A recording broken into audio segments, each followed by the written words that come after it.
कहीं से कुछ ऐसी मदद लेकर वो अपना परिवार का निर्वाह करते थे। बाबा ने उनको कहा ये इससे आपकी शक्ति बढ़ेगी नहीं, इसको छोड़ दो और ईश्वर का आधार लो। ये जो संचित निधि, शासन की निधि और बड़े उद्योगपतियों की निधि या बड़ी संस्था की निधि, जो गांधीयन संस्था होगी, गांधी विचार पर या विनोबा विचार पर चलने वाली भी, उसकी जो संचित निधि जो होगा उससे लो नहीं। वो ईश्वर आधार नहीं होता है जहां से पैसा इकट्ठा करके रखा है बहुत आगे का सोच कर आपकी सुरक्षितता के लिए, और वहां से आपको पैसा मिल रहा है, वो ईश्वर आधार नहीं हो सकता।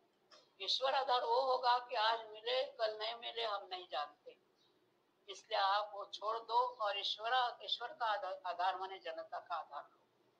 आपके लिए जनता जनार्दन ईश्वर है। और कार्यकर्ताओं ने छोड़ दिया, कार्यकर्ता ने सब बाकी निधि से मदद लेना छोड़ दिया और वास्तव में वो लोग आधारित हो गए। शक्ति थी प्रचंड, वहां से यहाँ पहुंचे।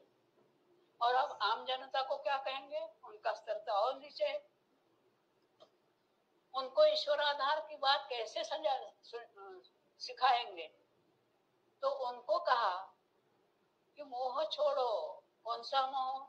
जिस पर आपका बिल्कुल ज्यादा से ज्यादा मोह है, ऐसी चीज का त्याग करो। ऐसी चीज कौन सी थी? पूछिए जाकर जनता को, जनता में जाकर।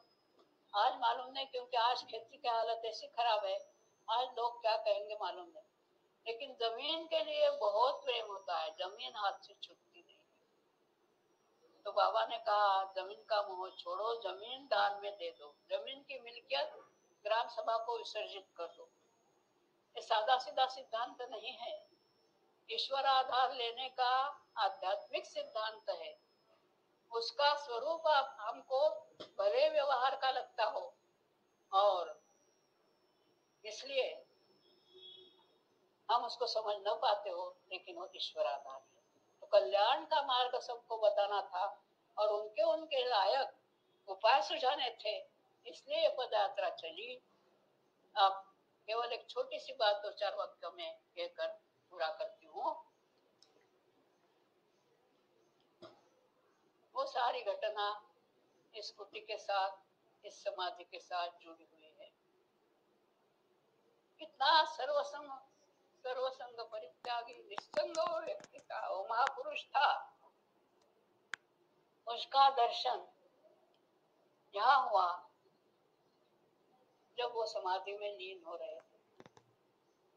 लोगों ने कहा उपवास किया था, बाबा ने खाना पीना छोड़ दिया था। तो कई लोगों ने कहा, अब ये विनोबा विचार प्रवाह में भी मैंने सुना, एक किसी ने कहा कि गाय के लिए उन्होंने अपनी देह विसर्जित की, उपवास किया। बिल्कुल गलत। किसी भी उद्देश्य से उन्होंने वो देह विसर्जित नहीं किया है अपना। वो देह का समय खत्म हुआ है, जाने वाली है, इसलिए वो देह समर्पित की, उसमें कोई उद्देश्य नहीं था। और उन्होंने देखा प्रत्यक्ष, उन्होंने देखा कि आखिर के क्षण तक जो कि त्यों धरी दीनी च धरिया, स्वच्छ बेदाग शरीर था। जो दोष थे आरोग्य में के, अस्वच्छता के दोष तो सहजता से जा सकते थे, सेवक उनकी सेवा कर रहे थे, लेकिन आरोग्य के दोष भी नहीं रहे। डॉक्टरों ने कह दिया कि ये कोई चमत्कार है। हमारा जो तर्क है, हमारे अनुसार जो होना चाहिए वो नहीं हो रहा है, हम नहीं जानते। सारे उनके मशीन लगाए हुए थे, क्या क्या किया हुआ था, वो सारा डॉक्टर ने हटा दिया और सब बाहर आते आदर पूर्वक। और वो देह यहाँ समाधि में विसर्जित की गई। उसके लिए कोई अलौकिक पद्धति अपनाई नहीं। जो आम लोगों को तकलीफ होते उपवास से, वही अपने को होने दी।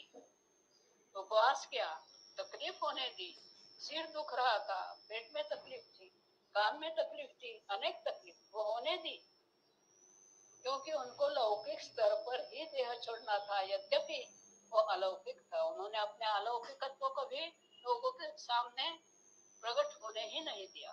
पहाड़ के के जैसा अलौकिकत्व, लेकिन ज्यादा से ज्यादा ये जो हमारी मध्यमा होती है उंगलियों में, उतना वो ऊपर आया होगा, बाकी समान टीलों के सामने टीलों के समान हो रहा। तो वो समाधि का दर्शन जिन्होंने लिया है उनको उस अलौकिक व्यक्तित्व का भान हुआ होगा। और जो पदयात्रा की बात मैंने की वो कितनी सुसंगत थी ये भी ध्यान में आएगा। मालूम नहीं क्या कहा और क्या नहीं, जब बातें करते तो वो स्मरण में मन इतना खो जाता है कि बोलने की इच्छा नहीं रहती। सबकी सेवा में रुजू किया है, सबको भक्तिपूर्वक।